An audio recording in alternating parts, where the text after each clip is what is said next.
Hello दोस्तों, मैं मनीष कुमार सिंह विद्या plus channel में आप लोगों का स्वागत करता हूं। आज हमारे फिजिक्स का टॉपिक है स्टेशनरी वेव। तो हम देखते हैं कि स्टेशनरी वेव होती क्या है।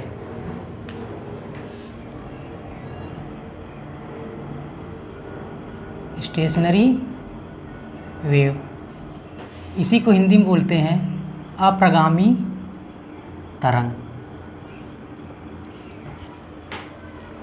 अप्रगामी तरंग जब किसी सामान्य माध्यम में समान स्थिति में कोई दो तरंगें एक साथ चलती हैं जिनकी गति या वेग एक समान होता है, तो इनके द्वारा माध्यम में अध्यारोपण से एक नई प्रकार की तरंग उत्पन्न होती है, जिसे हम लोग क्या कहते हैं, अप्रगामी तरंग कहते हैं। तो फिगर से हम लोग देखते हैं ये कैसे होती है।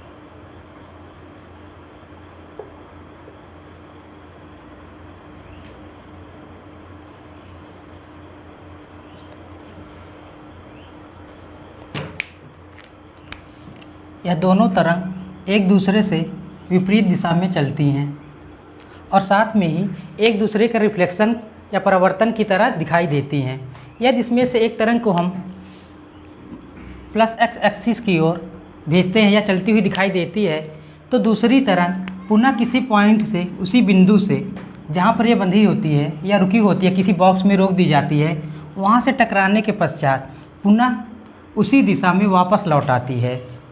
इस प्रकार के तरंग को हम लोग क्या कहते हैं, अप्रगामी तरंग कहते हैं।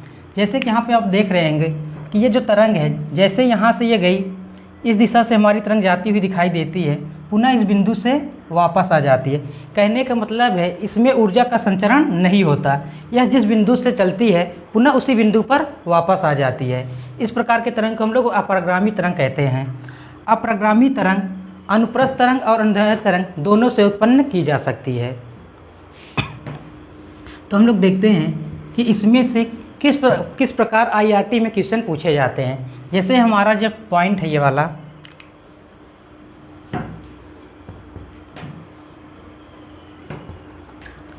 इसे बोलते हैं एंटी नोड और इसे बोलते हैं नोड। इसी को हम लोग बोलते हैं क्रस्ट रिंग और इसी को बोलते हैं गर्त।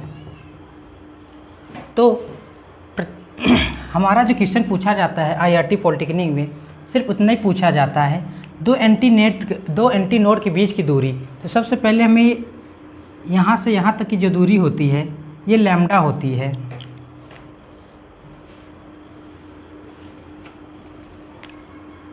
यहाँ से यहाँ तक की जो दूरी होती है ये लैम्डा होती है। तो जो हमारी ये आवर्ती गति करता है, ये साइकिल जो हाफ साइकिल होती है, चलती है यहाँ से यहाँ तक, इसकी दूरी हम लोग कहते हैं यहाँ से λ/2। ये भी हो जाएगी λ/2। यहाँ से जो हमारा टाइम पीरियड होगा यहाँ तक का हो जाएगा t। तो जो हमारा क्वेश्चन पूछता है दो एंटी नोड के बीच की मिनिमम दूरी कितना होती है, ये भी हमारा क्या है, एंटी नोड है। तो यहाँ से यहाँ तक की बीच की दूरी पूछा जाता है। तो दो एंटी नोड के बीच की दूरी, तो यहाँ से यहाँ तक की जो दूरी है ये हो जाएगी λ/4 और यहाँ से यहाँ तक की बीच की दूरी ये हो जाएगा λ/4, क्योंकि λ/2 का हाफ करेंगे तो ये होता है λ/4। तो यहाँ से हो गया। अब दोनों अगर हम लोग देखेंगे λ/4 प्लस λ/4 को सॉल्व करेंगे, क्योंकि यहाँ से जो यहाँ तक की दूरी है कितनी है, λ/4 है, तो ये हो जाएगा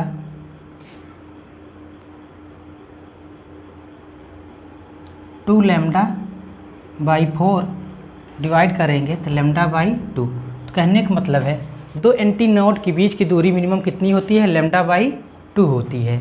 इसी प्रकार आपसे क्वेश्चन पूछ सकता है इसमें कि एक एंटी नोड और एक नोड के बीच की मिनिमम दूरी कितनी हो सकती है। तो इसको भी हम लोग निकाल सकते हैं ग्राफ के माध्यम से ही। जैसे कि हमारे पास एक नोड है हमारा यहाँ से यहाँ तक का, तो यहाँ हमारा क्या है, ये एंटी नोड है, एंटी नोड। तो यहाँ से यहाँ तक के बीच की दूरी कितना होगी। तो हमारे पास जो ग्राफ में दिख रहा है ये पूरी दूरी हमारी कितना है, ये है λ/2। तो यहाँ से यहाँ तक की दूरी ये हमारी हो जाएगी λ/4। क्यों? क्योंकि ये पूरी साइकिल की दूरी हमारी कितना है, λ/2 है। जब ये साइकिल हाफ साइकिल की बात कर रहा है एंटी नोड और नोड के बीच की, तो ये हमारी हो जाएगी λ/4। λ/2 को 2 से डिवाइड करेंगे तो बन जाएगा λ/4। यही इतना क्वेश्चन इसमें पूछता है इस टॉपिक से कि दो एंटी नोड के बीच की दूरी कितना होगी, एक एंटी नोड और एक नोड के बीच की दूरी कितना होगी। तो इस प्रकार के क्वेश्चन हम लोग आसानी से कर सकते हैं। तो थोड़ा सा इसका हम लोग अब डेरिवेशन देख लेते हैं कि होता क्या है ये।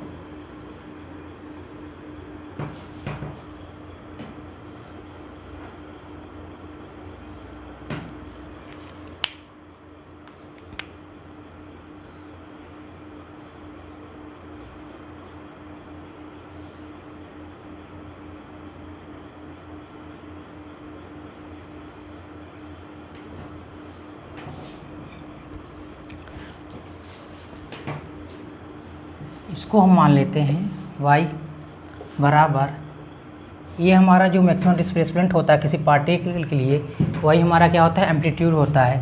तो इसको हमने ले लिया a sin ω t minus kx किसी पार्टिकल के लिए, ठीक है।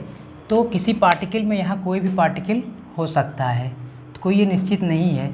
तो ये हम मान लिए इसको y1, फिर इस साइड को हम मान लेते हैं y2, क्योंकि जब ये वेव हमारी स्टार्ट हुई प्लस एक्सिस की ओर जा रही है इस पॉइंट तक, तो y1 बराबर a sin ω t minus kx होगा। और वही जब रिफ्लेक्ट होकर वापस जाएगी तो यहाँ से ये हमारा पॉइंट हो जाएगा, ये माइनस एक्सिस की ओर जाएगी, ये हो जाएगा a sin ω t plus kx। तो ये हमारी दो इक्वेशन हो गई। तो इसको हम लोग सॉल्व करते हैं टोटल एम्पलीट्यूड के द्वारा। y बराबर y1 प्लस y2, तो ये हो जाएगा, y1 की वैल्यू रखेंगे a sin ω t minus kx plus a sin ω t plus kx। तो हम लोग इसको सॉल्व करते जाएंगे। यहाँ पर देखेंगे a हमारा क्या है, कॉमन है, इसे बाहर लिख लेंगे तो बचेगा sin ω t minus kx plus sin ω t plus kx। तो यहाँ पर देखा जाए तो ये एक फार्मूला बन चुका है हमारे पास, sin a minus b plus sin a plus b बराबर 2 sin a cos b का। तो इस फार्मूले में हम इस वैल्यू को अगर पुट कर दें तो हमारा इक्वेशन कुछ इस प्रकार से हो जाएगा। तो यहाँ पर ये sin a प्लस b है, यहाँ पर a लिखते हैं, ठीक है। तो इसी फार्मूले पर हम इस वैल्यू को पुट करते हैं तो ये हो जाएगा 2 sin ω t, यहाँ पर a हो जाएगा, ये b हो जाएगा, तो और हो जाएगा यहाँ पर cos kx। तो इसको हम कुछ इस तरीक़ा से भी लिख सकते हैं 2a sin ω t cos kx। तो ये हमारे पास एक इक्वेशन मिल गई। अगर यहाँ पर हम लोग a बराबर 2a कॉस के एक्स मान लें तो फिर हम लोग इस वैल्यू को यहाँ पे पुट करते हैं तो ये हो जाएगा ए साइन ओमेगा टी, जो कि लास्ट इक्वेशन हमारे पास मिल जाएगी। तो इसके आगे हम लोग थोड़ा इसे इरेज करेंगे, फिर आगे बताएंगे कि यहाँ से कैसे सॉल्व करना है।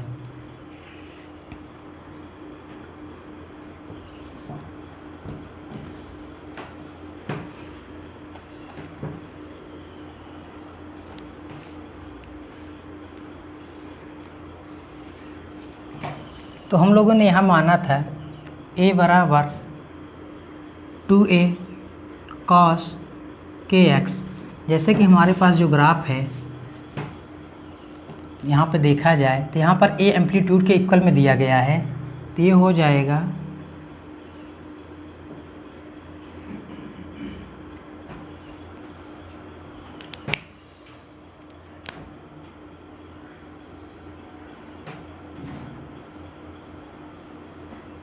जो हमारी वैल्यू होती है, ग्राफ चलता है हमारा, जो फ्रीक्वेंसी अपनी गति को दोहराती है वो 0 से पाई टू पाई पर दोहराती है। तो हम लोग यहाँ पर यदि नोड के लिए, यहाँ पर नोड के लिए सॉल्व करते हैं तो क्या इक्वेशन मिलेगी। तो यहाँ पर हम लोग लेते हैं 2a cos के x बराबर, सॉल्व करते हैं, इसे 0 रखते हैं, ठीक है। अब यहाँ पर हम लोग cos 0 से स्टार्ट करते हैं।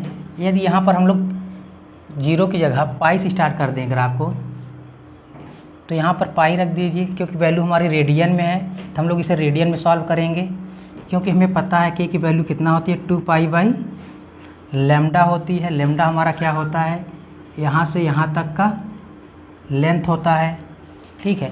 तो अब हम लोग देखते हैं यहाँ पर, जैसे कि अगर हम लोग यहाँ पे cos पाई की वैल्यू रखते हैं तो ये बनेगा कुछ इस तरीके से कि x बराबर पाई। तो यहाँ पर x बराबर पाई अपान के कर देते हैं, x बराबर पाई अपान के की वैल्यू रखते हैं 2 पाई बाई लैम्डा। तो x बराबर ये हो जाएगा, पाई से पाई कैंसिल हो जाएगा, तो ये लैम्डा बाई 2।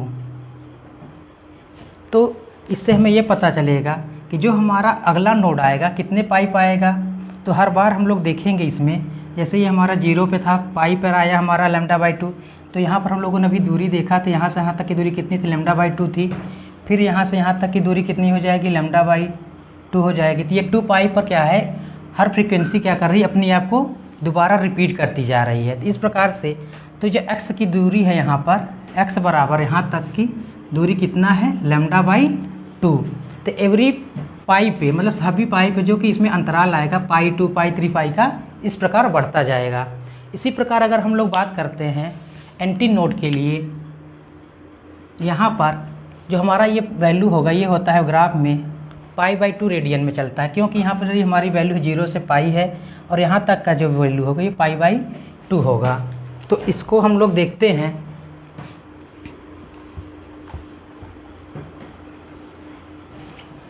यहाँ पे देखते हैं कि एंटी नोड के लिए कि x बराबर पाई बाई 2, तो x बराबर हो जाएगा पाई बाई 2 अपान के। तो x बराबर पाई 2 के वैल्यू रख देंगे यहाँ पर 2 पाई बाई लैम्डा, तो ये हो जाएगा 2 पाई बाई लैम्डा। तो x बराबर, ये लैम्डा ऊपर जाएगा तो पाई से पाई कट जाएगा, तो लैम्डा बाई 4। तो यहाँ से हम देखें तो जो अगली वैल्यू आएगी एंटी नोड की, यहाँ से नोड से एंटी नोड के बीच की दूरी कितनी है, लैम्डा बाई 4 पर मैक्सिमम एम्पलीट्यूड मिलता है, जबकि यहाँ नोड पर जो एम्पलीट्यूड होगा 0 होगा। तो इसी प्रकार हम लोग जितनी बार अपनी साइकिल को बढ़ाते जाएंगे, पाई बाई 2 तो हम लोग रख सकते हैं यहाँ पर pi by 2, 3 pi by 2, 5 pi by 2 पर हर बार जब ये वैल्यू पुट होगी तो क्या होगा, एंट्री नोड पे वैल्यू मिलती जाएगी जहाँ पर एम्पलीट्यूड मैक्सिमम आता जाएगा। तो इस प्रकार से हम इसे सॉल्व कर सकते हैं, लेकिन हमारे सिलेबस में ये चीज़ें नहीं पूछी जाती। सिर्फ सिलेबस में इतना ही पूछता है कि दो एंटी नोड के बीच की एंटी नोड के बीच की दूरी, तो इसको हम लोग ग्राफ से आसानी से कर सकते हैं। अगर दो एंटी नोड के बीच की दूरी पूछता है तो ये हमारा होता है ये λ/4, ये भी होता है λ/4, जैसे कि हम लोगों ने क्वेश्चन में देख लिया है। इसको सॉल्व कर दीजिए, तुरंत आंसर मिल जाएगा। तो ये हो जाएगा λ/2, जो कि अभी हम लोगों ने देखा है, यहाँ से यहाँ तक सॉल्व करने पर आ रहा है λ/4 पर क्या आता है एंटी/2, तो यहाँ पर एंटी नोड में λ/2 आ जाएगा। तो प्रत्येक λ/2 पर हमारा जो एम्पलीट्यूड होगा मैक्सिमम होगा। इसी प्रकार हम लोग यहाँ भी देख सकते हैं, अगर एक एंटी नोड और एक नोड के बीच की दूरी पूछेगा कितना हो जाएगा λ/4। तो एक बार आप ग्राफ को देख लीजिए आसानी से। अगर ग्राफ आपको याद हो गया तो इसमें आपको बहुत ज़्यादा कैलकुलेशन की आवश्यकता नहीं पड़ती है, तुरंत आंसर आपको मिल जाएगा। इसमें दो ही प्रकार के क्वेश्चन बनते हैं, एक तो बनता है कि एंटी नोड और नोड के बीच की दूरी पूछता है, एक पूछता है एंटी नोड और एंटी नोड के बीच की दूरी, तीसरा हो जाता है नोड और नोड के बीच की दूरी। तो यहाँ पर ग्राफ में आप देख रहे हैं ये भी नोड है, ये भी नोड है, तो यहाँ से यहाँ तक के बीच की दूरी कितना है λ/2 है। तो इस प्रकार आपका ये जो आप प्रोग्रामी तरंग है, इसमें IRT के सिलेबस में बस इतना ही थोड़ा सा दिया गया है।